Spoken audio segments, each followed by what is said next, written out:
bienvenue dans cette nouvelle vidéo. Aujourd'hui on se retrouve pour 10 reliques de ma pile à lire que je vais vous présenter et votre objectif ça va être de m'aider à les sortir de ma pile à lire, que ce soit pour les lire ou que ce soit pour les donner ou les vendre, puisque s'ils sont dans ma pile à lire c'est que je n'ai pas du tout réussi à les lire pour l'instant. En tout cas ce ne sont pas les livres vers lesquels je me tourne dès que j'ai fini une lecture. Généralement ces livres là sont là depuis plusieurs mois. Il y en a même qui sont là depuis plusieurs années, donc là ça craint vraiment. Parmi ces romans, nous avons de la new romance, de la romantasy et je pense une fantasy, mais je ne suis pas sûre. Et je crois qu'il y a un livre de young adult. Je vais vous montrer tout ça. Si jamais vous voyez d'autres genres, n'hésitez pas à me dire. Je pense que la moitié de ces livres aussi ont été énormément vus sur les réseaux sociaux littéraires et c'est pour ça que je les ai achetés. Et l'autre moitié n'ont pas été vu tant que ça, mais comme j'étais allée au festival de la New Romance l'année dernière en 2024, j'avais acheté beaucoup de livres et donc j'ai pas du tout lu, loin de là. C'est parti, je vais vous présenter les différents romans. Il s'agit du premier tome de la saga d'Oren, Guilde de Raven Kennedy, publié au sein de la maison d'édition Hugo Roman. J'avoue que c'est dommage de ne pas l'avoir lu parce qu'en fait ce livre me donnait vraiment énormément envie au moment de sa sortie, principalement parce que ça parle de mythologie et donc là on va suivre le mythe revisité du coup du roi Midas. Donc c'est celui qui change tout ce qui touche en or, mais en même temps je m'étais dit que je le lirais plutôt vers l'automne puisque je sais pas pourquoi son mythe etc et toute l'ambiance un peu dark pour moi se rapprochait un peu de l'automne et quand je l'avais acheté on n'était pas en automne de mémoire et au final je l'ai juste laissé oublié et je ne l'ai jamais lu. Je vais vous raconter le synopsis pour celles et ceux qui ne le connaissent pas. Ici dans ce roman on va suivre Oren qui a échappé à un sombre destin grâce au roi Midas qui l'a recueilli et donc elle habite avec le roi Midas et elle lui voue un peu une sorte de reconnaissance éternelle, on va dire, et donc du coup elle a entièrement confiance en lui et elle adore vivre dans ce palais d'or, on va dire, tout est en or et apparemment même elle serait en or puisque comme je vous ai dit, le roi Midas dès qu'il touche quelque chose transforme cette personne ou cette chose en or. Elle se sent complètement choyée, protégée par le roi Midas jusqu'à ce qu'une guerre éclate. Lorsque cette guerre éclate, elle va se rendre compte que le roi Midas ne l'aime peut-être pas de la même manière qu'elle et qu'il va l'utiliser pour cette guerre pour assurer sa victoire. Donc du coup il va passer un accord avec quelqu'un d'autre et cet accord concerne Oren et donc du coup on va suivre toute l'histoire je suppose d'Oren et du roi Midas à partir du moment où il va y avoir cette guerre qui éclate. Je pense que ça va être un peu entre trahison à la cour, secret, toutes les choses comme ça, mais version un peu mythologie. J'aime trop la mythologie donc vraiment ce roman me donne énormément envie, mais j'aimerais quand même savoir ce que vous en pensez. Est-ce que ça vaut le coup de le lire ou pas, sachant qu'il y a 4 tomes donc si je commence je pense que je vais terminer la saga sauf si vraiment je n'aime pas. Maintenant on va voir le livre que je n'arrive pas à classer au niveau des genres. Je ne sais pas si c'est une fantasy, une romantasy ou complètement autre chose, donc si vous savez n'hésitez pas à me dire comme d'habitude.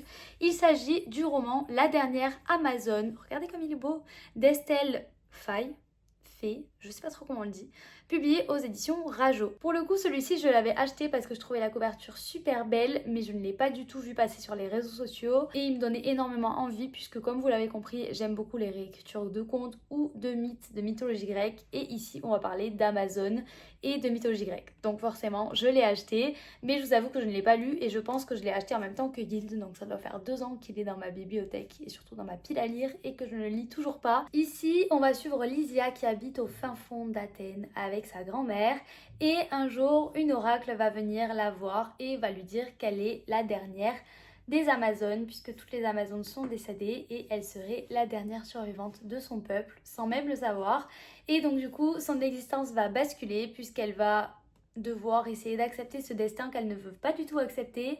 Donc elle va être traquée par les rois humains qui vont connaître l'existence du coup de la dernière Amazone et également par les dieux de l'Olympe qui vont tout faire pour la retrouver. Donc du coup elle va fuir Athènes et elle va se lancer dans un périple pour justement soit fuir son destin ou soit accepter son destin. Maintenant je vais vous présenter le roman young adult dont je vais vous parlais en début de vidéo. Il s'agit de la saga Phobos de Victor Dixon, publié au sein de la maison d'édition Pocket Jeunesse. Vraiment ce roman me donne énormément envie, j'en ai entendu que du bien honnêtement sur les réseaux sociaux, il a même été pastillé best-seller. J'avoue qu'il me donne vraiment envie, vous l'aurez compris, mais c'est vrai que je n'ai pas du tout pris le temps de le lire et je ne sais pas du coup s'il est bien ou pas, j'en ai entendu que des avis positifs, mais je voulais quand même le mettre dans cette vidéo puisque ça va faire bien 1 an que je l'ai acheté et que je ne l'ai pas lu. En fait, je l'ai acheté quasiment à sa sortie, donc je ne sais plus quand il est sorti, mais si vous faites le calcul, voilà, je l'ai acheté il y a très longtemps. Du coup, je vais vous parler un peu du résumé. Ici, on va suivre 6 filles et 6 garçons qui vont participer à une émission télévisée pour la gloire, l'honneur et pour découvrir surtout une autre planète, puisqu'il s'agit d'une émission de speed dating pour trouver l'amour et également conquérir Mars et de peupler cette planète pour pouvoir en faire une nouvelle planète habitable. Donc du coup, on va suivre ces 12 personnes qui vont aller sur Mars et qui du coup vont signer pour un aller sans retour. J'avoue que ça me tente beaucoup après avoir ce qui en est fait du coup dans ce roman, mais c'est vrai que j'en ai entendu que du bien, donc n'hésitez pas à me dire ce que vous en avez pensé si vous l'avez lu. Maintenant on va passer dans la sélection plutôt liée à la new romance, et donc pour ce premier tome, pareil, c'est un livre que j'ai depuis je pense bien 2 ans. C'est un des premiers romans que j'ai acheté et que je n'ai pas lu. Il s'agit du premier tome de la saga Les Héritiers, la princesse de papier d'Erin Watts. Je crois qu'il s'agit de 2 autrices qui écrivent ensemble. Et donc ce roman a été publié au sein de la maison d'édition Hugo Roman. Pour le coup, celui-ci, avec le temps qui passe, il me donne moins envie. Mais j'aimerais quand même avoir votre avis si vous l'avez lu, parce que j'avoue que c'est plus trop le genre de lecture que j'aime lire. Mais si vous l'avez lu et si vous l'avez aimé, peut-être ça va me motiver à le lire et à le sortir de ma pile à lire plutôt qu'à le vendre ou autre chose. Donc je vais vous raconter le synopsis. Il s'agit d'Ella qui habite avec sa mère depuis des années dans la pauvreté jusqu'au jour où sa mère va décéder. Et donc elle va devoir payer ses études toute seule, elle va devoir se débrouiller pour vivre globalement toute seule. Donc elle va enchaîner plusieurs petits boulots, dont par exemple du striptease pour essayer de s'en sortir, jusqu'au jour où un certain personnage, donc un certain Callum, va arriver dans sa vie et va tout changer. Il va lui faire découvrir justement tout ce qui est argent, luxe, confort, et elle va essayer de s'habituer à cette vie-là. Elle va, d'après ce que j'ai compris, emménager avec les frères de Callum qui ne vont pas spécialement l'apprécier, même s'ils sont tous plus séduisants les uns que les autres. Je suppose qu'on va suivre un peu l'histoire de sa vie, donc la vie d'Ella, au sein de cette maison avec ses 5 hommes. Et donc on va suivre un peu comment elle va s'habituer à cette nouvelle vie de luxe, sachant que certains des frères vont essayer de la renvoyer là d'où elle vient, d'après ce que j'ai compris. Voilà, donc je sais pas si j'ai bien résumé. Et d'ailleurs aussi, je pense que ce qui me bloque, c'est la couverture parce que je la trouve pas très belle. Mais j'ai vu qu'ils avaient sorti justement, Hugo Roman, de nouvelles couvertures en format poche qui sont vraiment trop belles. Du coup, déjà, dans tous les cas, je pense revendre ce livre-là puisque je le trouve pas très beau. Peut-être le lire. Et si j'ai aimé, ben, j'achèterai peut-être la collection poche puisque j'ai que le tome 1 et j'ai pas les autres tomes en grand format. Du coup, voilà. Donc, n'hésitez pas à me dire ce que vous en avez pensé. Le roman suivant, il s'agit d'un roman des 2 autrices Christina Lauren, Twice in a Blue Moon. Celui-ci, pareil, je pense que je l'ai bien depuis 2 ans dans ma bibliothèque et dans ma pile à lire. Donc vous voyez, ça remonte, hein, ça fait de belles reliques quand même. Sachant que j'ai déjà lu d'autres livres des autrices Christina Lauren. Il y en a un que j'ai beaucoup aimé et un que j'ai pas aimé. Donc du coup, ça fait quand même que je suis globalement mitigée, ça dépend des histoires. Voilà, mais du coup, celui-ci me donnait envie au moment où je l'ai acheté. Et comme j'avais lu un livre que je n'avais pas trop aimé d'elle, du coup au final j'avais repoussé ma lecture et je ne l'ai tout simplement jamais lu. Donc il est temps de remédier à ça. Soit je le lis, soit je le donne ou le vends, mais il va falloir que vous m'aidiez à trancher. Ici on va retrouver Sam et Tate qui sont tombés follement amoureux pendant un séjour à l'étranger. Je pense qu'ils sont en fin d'adolescence, début d'âge adulte. Et ils sont tombés amoureux, ils ne veulent plus se lâcher jusqu'au jour où Sam trahit Tate. Et ils se perdent de vue et donc leur premier amour se fissure.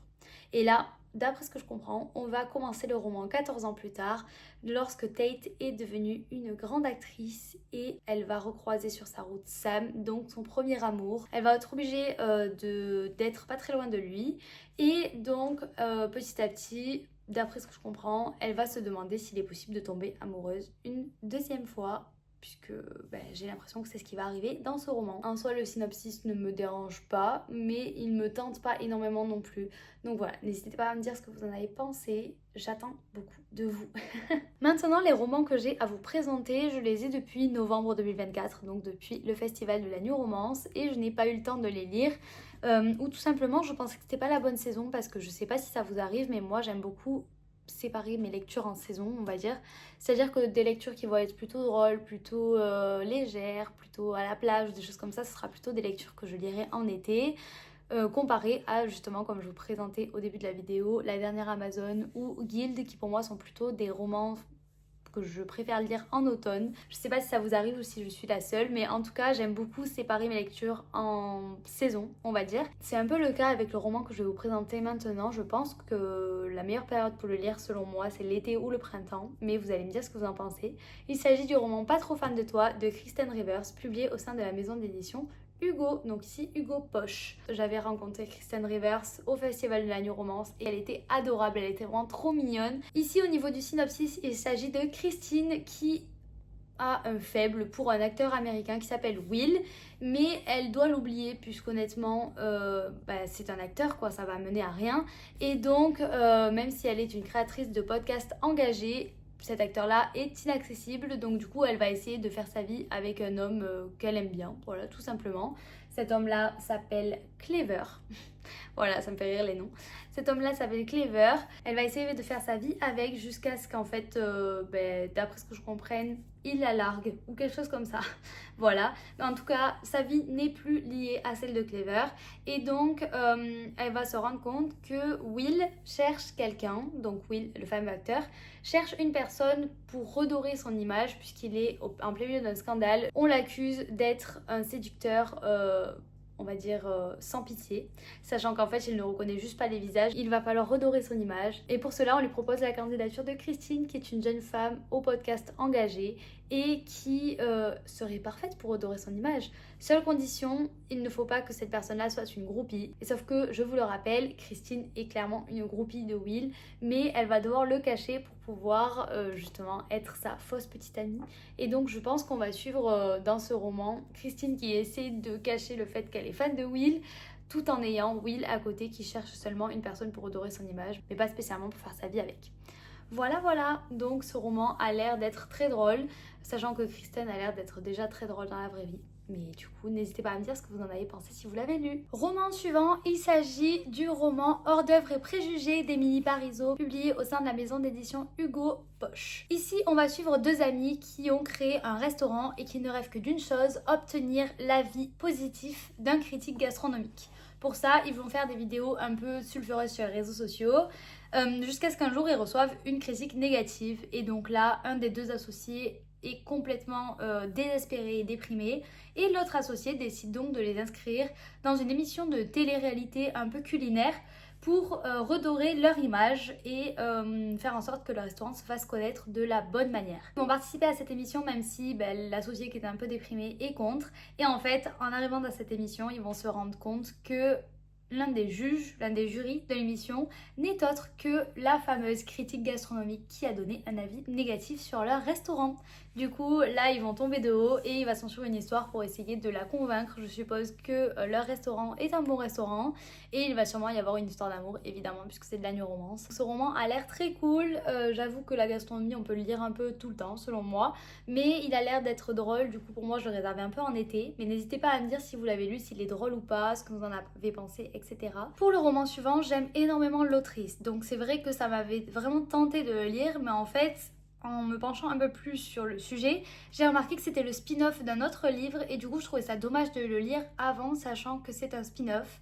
Du coup, je comptais lire d'abord le premier tome qui est Les azalées fleurissent en hiver, et donc celui-ci, il s'agit du roman Pourvu qu'on ne s'aime jamais de Dahlia Blake, publié au sein de la maison d'édition Hugo Poche. Je ne vais pas vous parler du résumé sur celui-ci puisqu'il s'agit d'un spin-off et que je ne sais pas ce qui est spoilant ou pas dans ce résumé de spin-off, mais c'est vrai que pour les personnes qui l'ont lu, n'hésitez pas à me dire si je peux le lire indépendamment ou s'il vaut quand même mieux que j'ai lu Les azalées fleurissent en hiver. Avant-dernier roman de cette sélection, il s'agit de Block or Love de Magali Inguimbert, publié au sein de la maison d'édition Hugo Roman. Pour celui-ci, je l'avais acheté également au Festival de la New Romance parce que j'allais voir Magali concernant un autre roman. Et c'est vrai que du coup, comme elle avait l'air vraiment adorable, j'ai acheté son livre même si je n'aime pas du tout le volley. Il faut savoir que ce roman parle de volley et c'est vraiment un sport que j'aime le moins. On va dire un des sports que j'aime le moins parce que je pense qu'il m'a traumatisée pendant ma scolarité. En fait, je suis petite, je fais 1m55 par là, 1m56. Et du coup, je suis très petite et les filets de volley sont très hauts. Donc en fait, pour moi, ça ne m'a pas aidée Contrairement à l'héroïne de ce roman d'ailleurs qui s'appelle Mackenzie et qui fait 1m82 et qui apparemment a toujours été complexée par sa taille jusqu'au jour où elle a découvert le volley et en fait elle s'est rendue compte que sa taille faisait sa force contrairement à moi en cours de PS. Voilà tout simplement. Et donc du coup elle a décidé de dédier toute sa vie au volley et donc elle a tout fait pour gravir un peu les échelons dans le volley.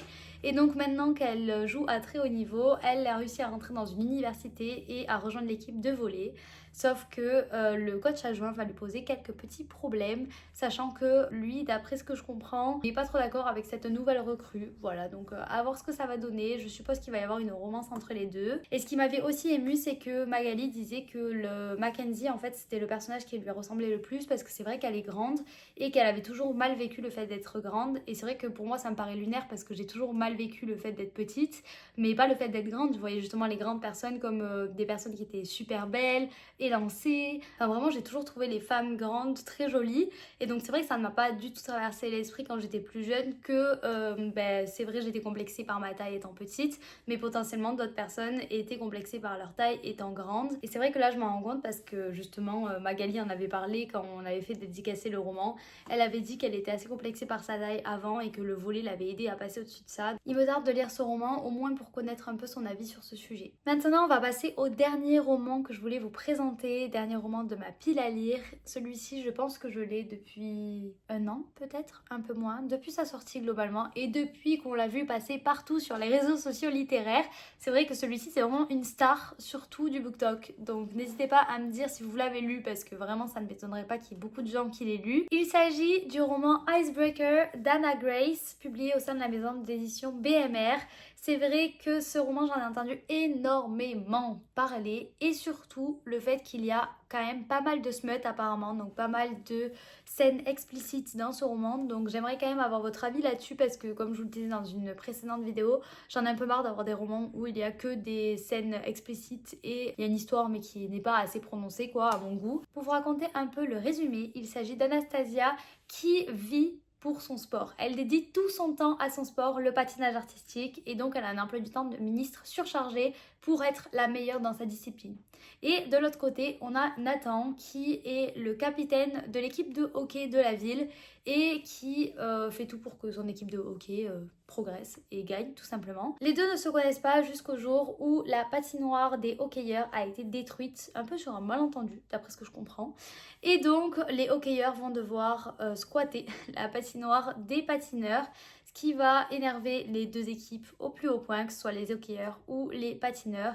Du coup, ils vont un peu se vouer une espèce de guéguerre pour avoir l'accès à la patinoire. Et il va y avoir évidemment une romance entre ces deux personnages, je suppose. Ça me semble assez logique, mais du coup voilà. Vous savez, j'adore le patinage, c'est mon sport, donc du coup j'essaierai peut-être de le lire. Voilà, comme vous vous en doutez, c'était la fin puisqu'on était arrivé au 10e roman de cette vidéo. N'hésitez pas à me laisser un petit commentaire en me donnant un avis sur les livres que vous avez lus. N'hésitez pas également à vous abonner, ça me ferait énormément plaisir. Et à liker la vidéo si vous avez aimé, comme ça je saurai que c'est le style de vidéo que vous aimez. Je vous fais de gros bisous, je vous dis à la semaine prochaine pour une nouvelle vidéo. Bye!